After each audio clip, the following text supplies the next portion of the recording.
the meditations that we do are not based on any tradition. Our meditations are based on brain science Mm-hmm. and heart rate variability and all the things that we've studied. So we have different meditations for different things, you know. But a simple thing to do, really simple. It's such an easy thing. Is when you wake up in the morning, instead of remembering your problems and getting into those feelings or getting up and doing your routine, sit up, close your eyes, and ask yourself, okay, who do I want to be today? And say, okay, before I create this new person, let me just take a moment and let me just become conscious of the thoughts that I think that don't support me any longer. I can, it's too hard, I'll start tomorrow. You start writing those thoughts down, becoming familiar with those. Then you review your behaviors, even how you speak. Do you complain? Do you make excuses? Do you feel sorry for yourself? Do you procrastinate? Do you judge other people?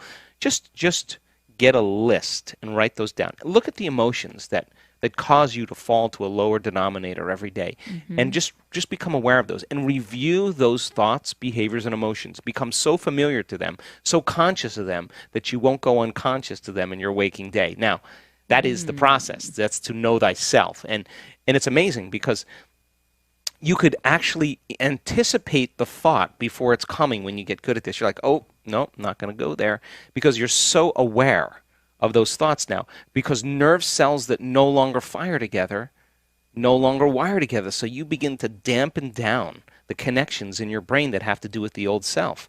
You're no longer having the same thought that's producing the same chemical that's signaling the body to feel a certain way.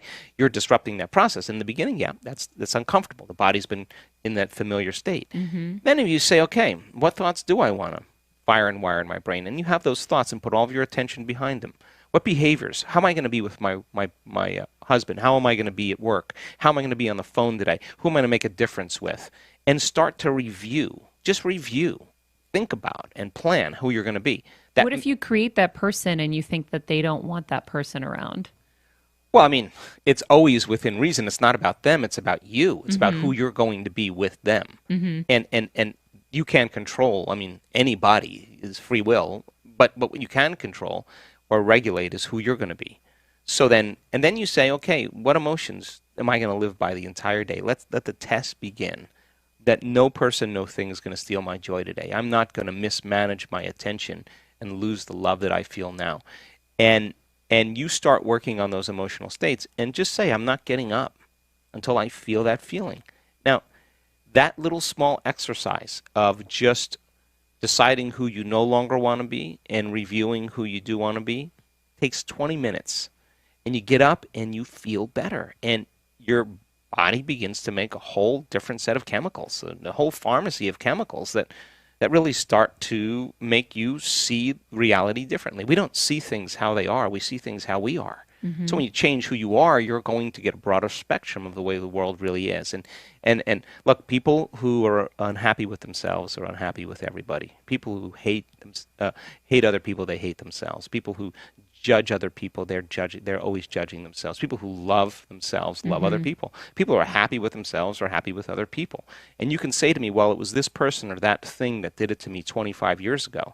And I'm going to say to you, wow, that means you haven't changed in 25 years. That experience was the end of your evolution. Because when you say that person or that experience did it to me, you're saying I stopped growing and changing in that moment. And the stronger the emotion you feel, the more altered you feel, the more you put your attention on that person. So then it makes total sense then that the latest research on memory says that 50% of what we talk about in our past isn't even the truth, that memory's creative. We make stuff up. Oh, wait, please talk about this for a second. That blew me away. Yeah, there's research on memory that says that when you tell a story of your past, that you don't have the same brain that you did at that moment. That 50% of that you embellish. So then people, that means people are reliving a miserable life that they never even had, just to reaffirm the fact that they're stuck in their past. Mm-hmm. And it's all because they want to condition their body. A conditioning process just requires a symbol, a thought, a stimulus, and a feeling.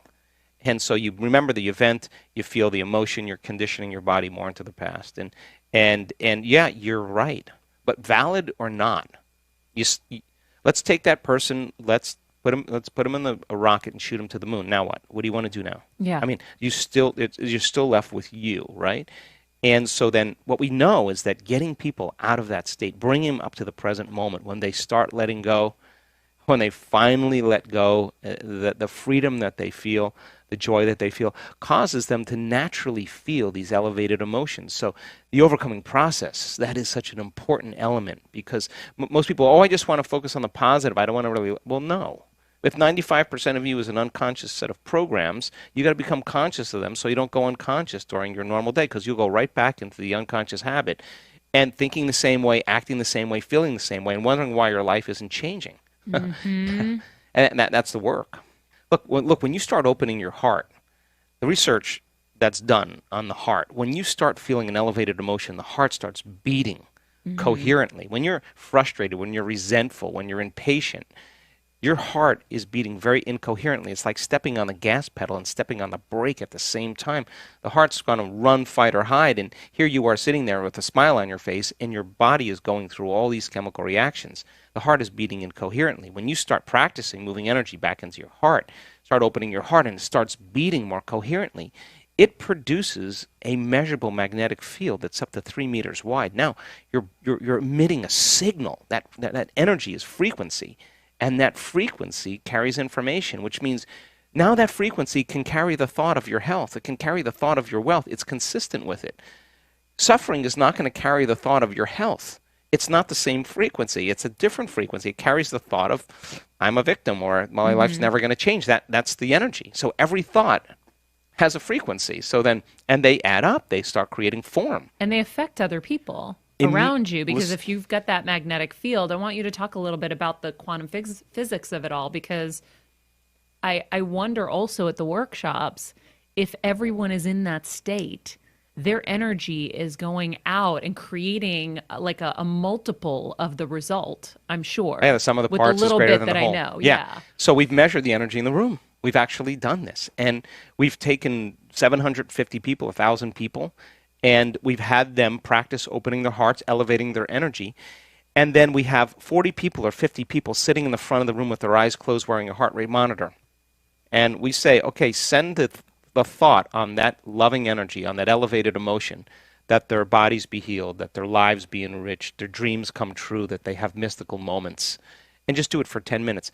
And all of those people sitting with the heart rate monitors, the majority of them, their hearts go into heart coherence at the exact same time, at the exact same day, in the exact same meditation. So they're receiving a frequency, and we are bound by an invisible field of energy. And what binds us, connects us, is love. That's what creates connection.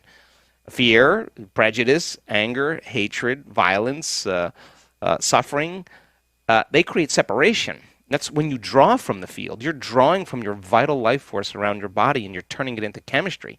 And the field around your body is shrinking. Now, you feel separate from everyone and everything. And when you feel more like matter and less like energy, you're going to try to force outcomes and try harder and fight for it more and manipulate and cheat or do whatever you compete, do whatever you have to do to get it, right? Because you're matter trying to change matter. When you start elevating your emotional state and you start broadcasting new information into the field, think about this.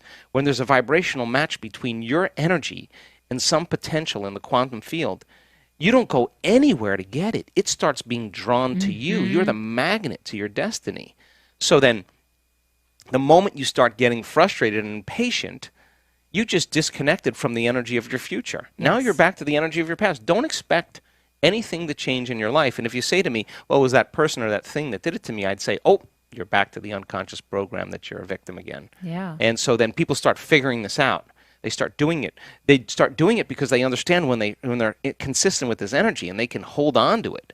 That's manifesting. They don't have to go anywhere to do it. Why would they rush out of the present moment? Because the present moment's bringing it to them. And so it becomes an art. It becomes a skill. It becomes an ability. And they're able to navigate in their life in the uncertainty, in the unpredictable moment, and self-regulate in that moment. That's the key moment where it matters the most. They say, whoa, I'm feeling a little fear. They don't surrender the fear. They say, okay, I've lost it. I've got to stop, and I've got to self-regulate. And they get back into that state again. Now, to me, if you get up feeling like your future's already happened, you won't be looking for it. Yeah. You'll feel like you already have it. Why would you look for it, Yeah. right?